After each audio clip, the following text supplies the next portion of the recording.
Hi, welcome to A Dominican Way. My name is Megan Moran, Assistant Director of Student Engagement at Caldwell University. Today we have with us Caitlin Rodeo.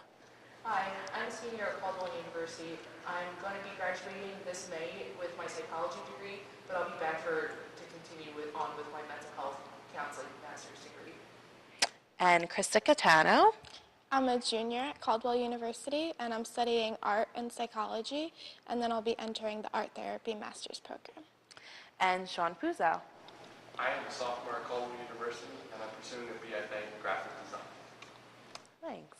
It's great to be here with you guys today. Sean, Krista, Caitlin, and I were all blessed to be able to go to the Belize Alternative Mission trip in January as a group from Caldwell University. 9 students and 3 staff members went down, and the 3 of you were some shining stars that went on the trip, so we're excited to share this experience with all of you today. Let's talk first about what motivated us. Why did you answer the call? Why did you want to go on the trip? Kate, maybe you want to start? It's actually funny because I was going through my desk, or when I was at home, rather, I came across the old brochure for the first mission trip, and I remember thinking, I was like, oh, this is so cool. I really want to go. And I hadn't done mission trips in a while, so I really wanted to go, not only just for me, but just like to help people because I really like traveling, but I like helping people too. So that was like a big factor. Good. I do a lot of volunteering with my own church and locally as well as in the United States, West Virginia. But I've always had this deeper calling to go overseas or down to Central America. Anywhere. Anywhere, and do mission work, in those areas.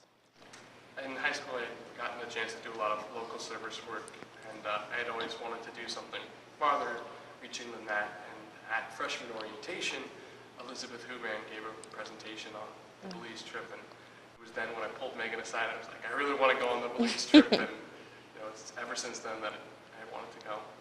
Yeah. And then here we are. Yeah. Yeah. Go ahead. I was actually lucky enough to go on the first trip to Belize. In 2013 we went. So after that experience, I was just eager to get right back there and see the people again and be back to help them. Yeah. And Krista, we were lucky to have you. So thank you for coming for round 2. Yes. What were some of your expectations before going down to Belize? What did you know of Belize, or what in your mind, what did you think you were going to do? And now looking back on it, do you think it was your expectations were the same? Well, I know I was texting Crystal like crazy to like, what are we going to be doing before the trip? And I really didn't think we were going to be able to shower every day at the retreat center. I don't know why I didn't think we could, but that was definitely like one thing I was prepared to do. I was like, I'm not going to be able to shower as often because it's like having running water is something like it's a privilege to have that. That was like one thing that I definitely thought that I wasn't going to have down there, at least until we got back to Belize City.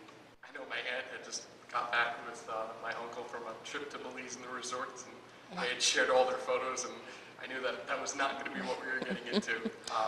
So when we got down there, and we really got on the 4-hour trek that turned into an almost 7-hour trek, and we were seeing the villages slowly more and more spread out and sparse, and really it was just something from a movie you never would have expected.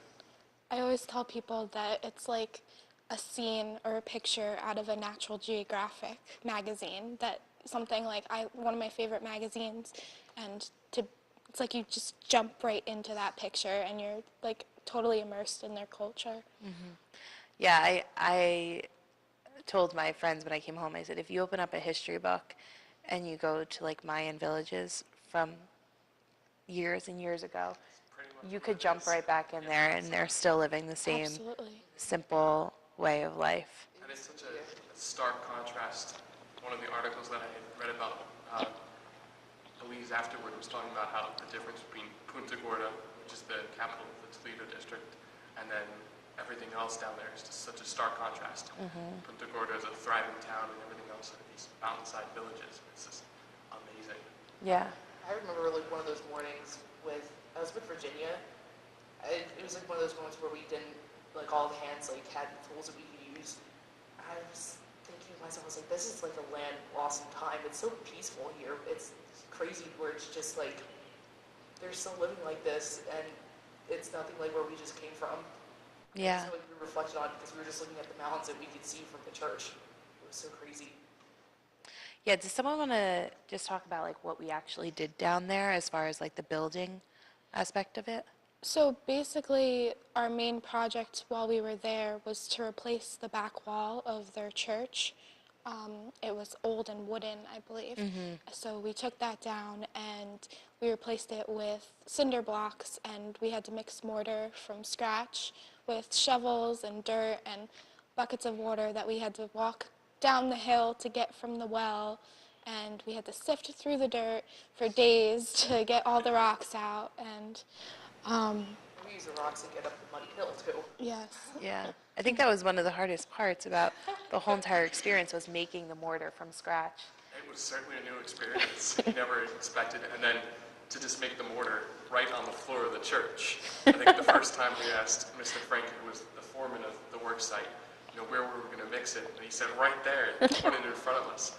And we were thinking, how is this going to happen? And how are we going to clean it up? And it was just funny. And Yeah. we really got to be experts of making Yeah. what we call mortar lavas by the end of the week. You mix the mortar around, and then you scoop it out, and you put the water in the center, and you slowly put it back in, and then you wait until the mortar lava explodes, and then you quickly shovel and shovel and shovel, and you have 5 or 6 hands circling around it. Yes. We definitely. had a bunch of the local villagers who helped work with us, beside us, which was a great experience to see how they work, and they taught us their little tips and tricks. But I Yeah. remember that first day they mixed the first batch, and we're like, oh, that's easy, we can do this. And then they like let us all try, and it took us much longer, and it was not as neat. It was much messier. Yeah, definitely. But even one of the experiences about making the mortars, you don't realize how much goes into it, that you have to take 2 buckets of water, walk down to the well, and then once the buckets are full, you're carrying 5-gallon buckets of water back up a muddy hill.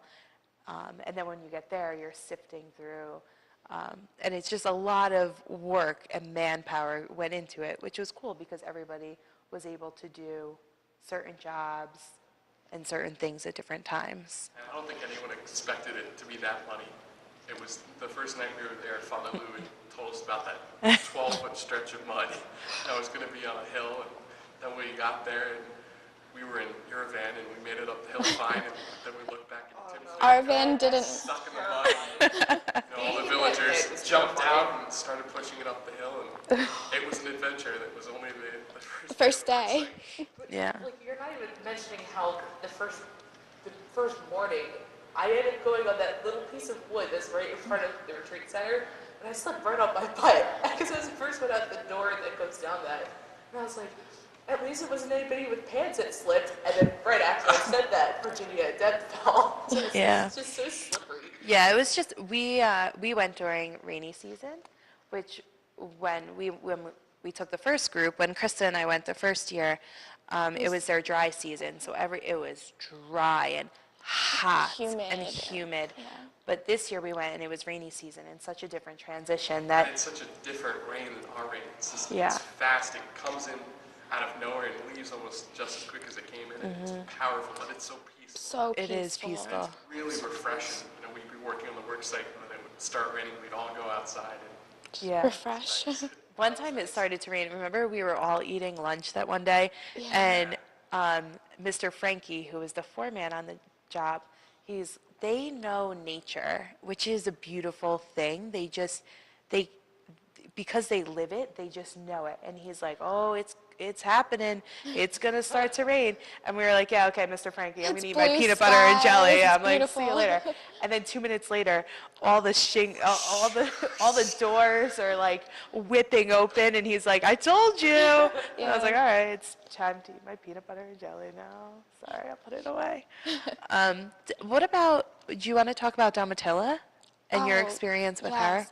So the church that we were working in had a couple of houses behind us, and one of the ladies who lived there, her name was Domitilla, and she came over and we started talking, and she's just a lovely woman, and she was so happy to see us and to talk with us. And she said that, tourists come and go sometimes and help, but no one ever really talked to her or was friendly with her. They would all just kind of push her aside and move on. So the fact that I and a couple of the other girls talked with her made her ecstatic. She was so happy to share her culture with us, which was the most meaningful thing to me. So the one day we had asked her if we could see how she does her laundry. And she was like, oh, in the river. So we asked her if we could go with her down to the river and learn how to do laundry, because that's something we take for granted here. We walk down the hallway and throw our clothes in the washing machine. The magic box. The magic box. That's what we called it, because we didn't know how to explain it to her. But it was just this incredibly steep hill, and because it was rainy season, everything was so muddy. They were nice enough to give us walking sticks too. Yeah, they offered us walking sticks. Flew down it. She, was in her flip yeah, flops, and She was barefoot. she was barefoot, and she made it down no problem. I think it took me like 30 minutes just to walk down the hill. And she was carrying a basket full of clothes, her pots and pans. And we finally got down to the river, and I was like, "Oof, I'm exhausted." And she's like, "Okay, time to wash the clothes now." And I was like, "Oh my goodness." So it was a long, tedious process. And I asked her, "How often do you do this?" And she said, "Once a day, every day." And I couldn't even imagine that, because then even after washing the clothes and the pots and the pans, you had to trek back up that hill. And it was, just a very humbling experience for me to see that part of their culture, because, like I said, we take that for granted. We put our clothes in a machine and throw soap in, and They come out they clean. come out clean, but she has to struggle down this hill every day, and then if you fall and get the clothes dirty, you have to do it all over again. And I have so much, I don't know what the word I'm looking for Yeah, no, is, she's just but- a great lady. Yeah. It was such a gift for all of us that got down to go down to the river and experience that. It was just something that I never would do here in a million years, and to be, really live in solidarity with the people of the village of Santa Cruz was just. Yeah, they were great with you, I think with all the students, to really open up, and they were extremely welcoming, and were like, come in, come visit. I remember on the first or second day, I went to Domitilla's house to meet her mother, who had to have been like 96 She or was, nine, no, 76 or 70s. I don't know, whatever. She was in her late 70s, Yeah. and she, so when I was leaving, I said, okay, I'm going to go back and actually build, because that's what I'm here for. It was nice hanging out with you for a little bit. And she said, oh, but you're going to come back tomorrow. Come back tomorrow. And then she wanted to know, like, how many days left until how many days left until We left. for Yeah. real, because for her it was like to have visitors and to have life and to have hope. I remember, I don't know, I think you guys were there. Dr. Blotner, who's the president of Caldwell University, suggested that we bring a map down to let to the locals, to show them where we are, because in relation to Belize, some of them have never left their own village of Santa Cruz with 400 people living in it. So it's hard to grasp the real life. So one day after we were eating lunch, I took out the map and I showed them where Belize was, just on the map, and I said, and this is Belize. And then I said, and then some of the grown men, fathers and grandfathers, and were standing behind me, and they're like, oh, look, that's Guatemala. And then, so they kind of knew that was like a connection for them. It was nice. And then I said, and this is the United States. And I showed them, and they were like, Their eyes just wow, lit that's up. big. And then I said, and this is New York City. This is where we're from. You know, I don't know if they would know Caldwell University, but, you know, maybe they would know New York City. And I said, and this is New York City. And they were like, oh, so you came a long, long, far way. So I think that alone brings it into perspective of like, yeah, we came from, but people care about you. And I think they said that, Domitilla said it at one point, she's like, sometimes people forget, sometimes we don't realize that people are out there, that people care about us. And I think that showing them that, like, here are these 12 people that came down from little Caldwell University, you know, and we went down and we tried to change and help them. And I think that was kind of cool and important for them. And then, so, you know, now they have the map and now they can look at it and say, Caldwell University, that was us. I Yeah. think it was interesting one night at dinner that we had learned that the village that Megan and Krista had been in the years prior, a lot of the women did not speak English. So it was a really interesting experience for me especially, and I think you guys enjoyed being able to really talk with the women and really learn a lot more about the culture. Yeah.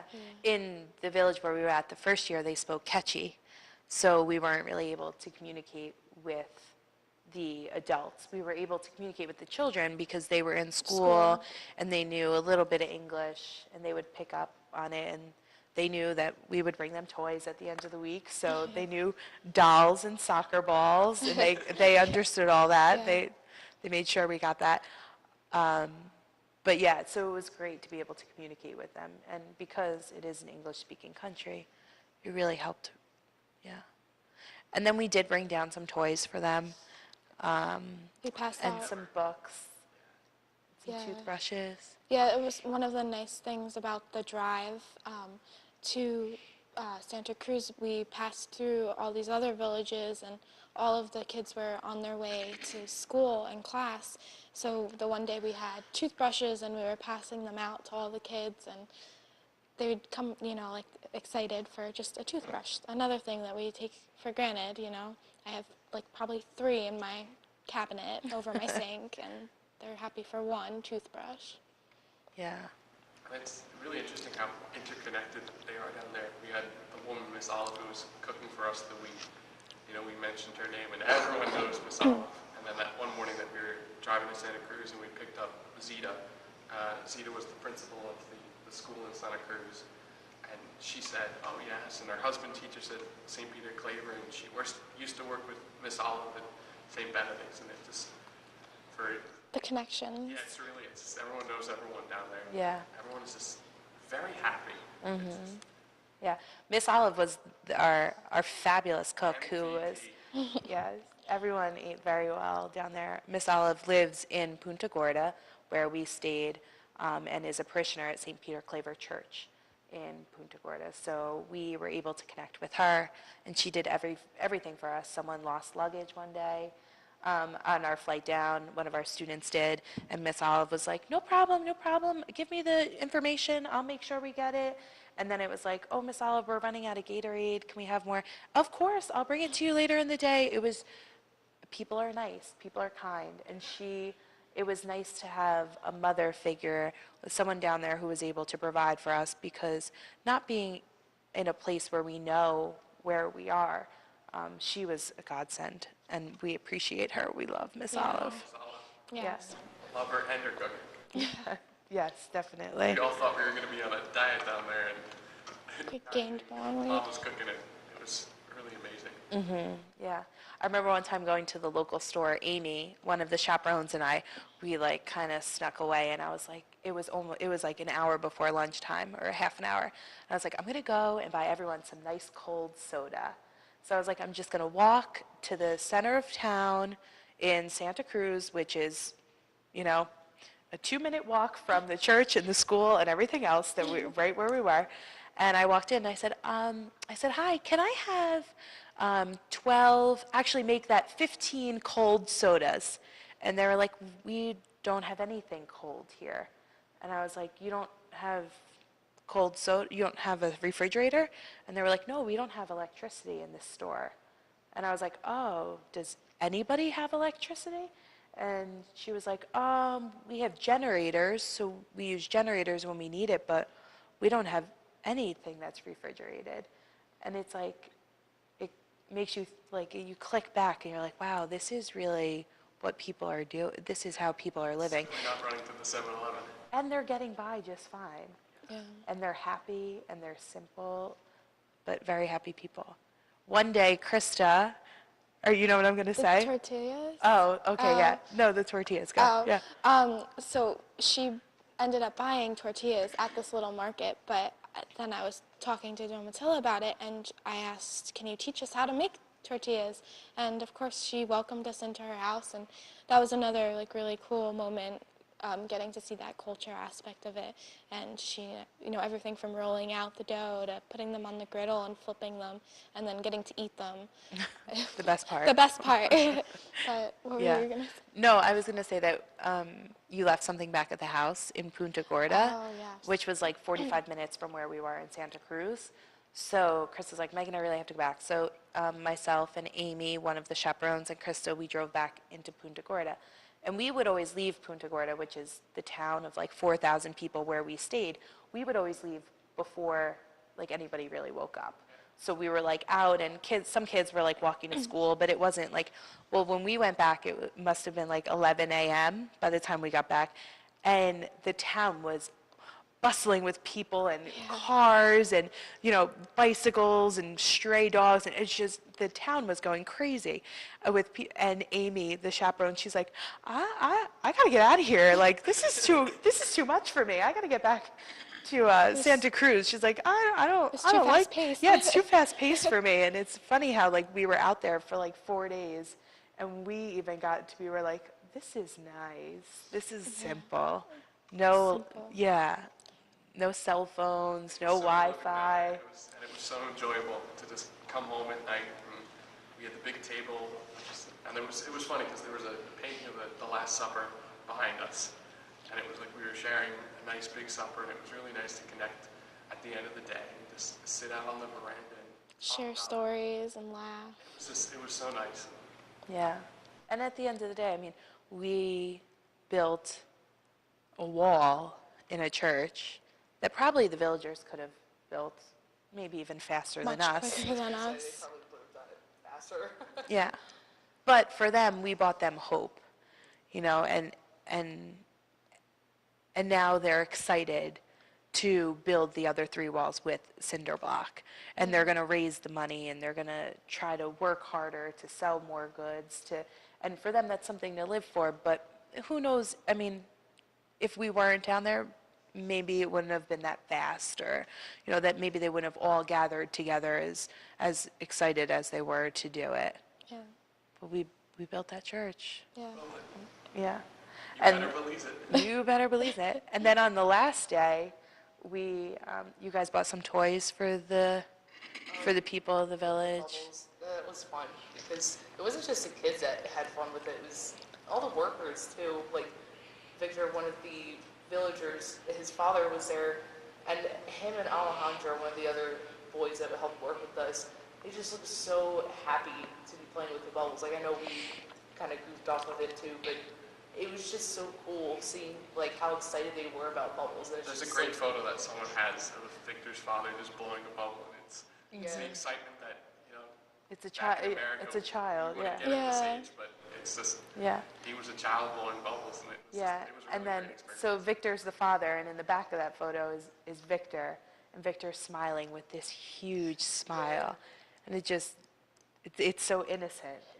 That was what they wanted. It's the things like that that you hold on to forever and you bring back with you, and those are the things that matter. that's what matters. And like Domitilla was saying, like people will come and go, and the struggle is to not forget about what you did while you were there, and to remember everything and keep that with you now. Yeah, I was like talking about it earlier. Like it's been over a month, but it's you need a reminder, like I know we were talking about the baskets that we have to not forget about it because this lifestyle, it's so easy to fall back into what it is that we have and take what we have for granted, but you just kind of need that like reality check, like it's not the same everywhere else, and what you have, like we're lucky, we're blessed to be living this life, like we're blessed to even be attending this school, like as students, because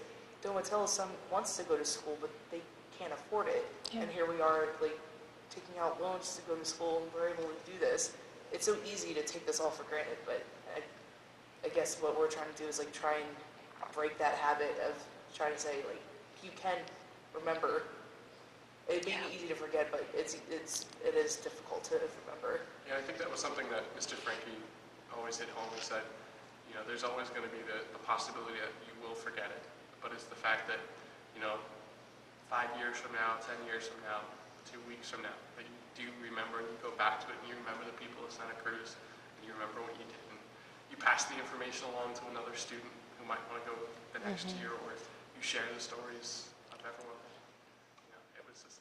Yeah, the one conversation I was having with Domitilla, we were talking and about comparing our houses and living like situations, and she asked how much it would cost for her to fly to America, and I gave her a estimated number in Belize currency, and she was like, whoa, like I will never be able to visit you in your home, but you can come visit me, like you can do that. And I was like, I would love to come back and visit you one day.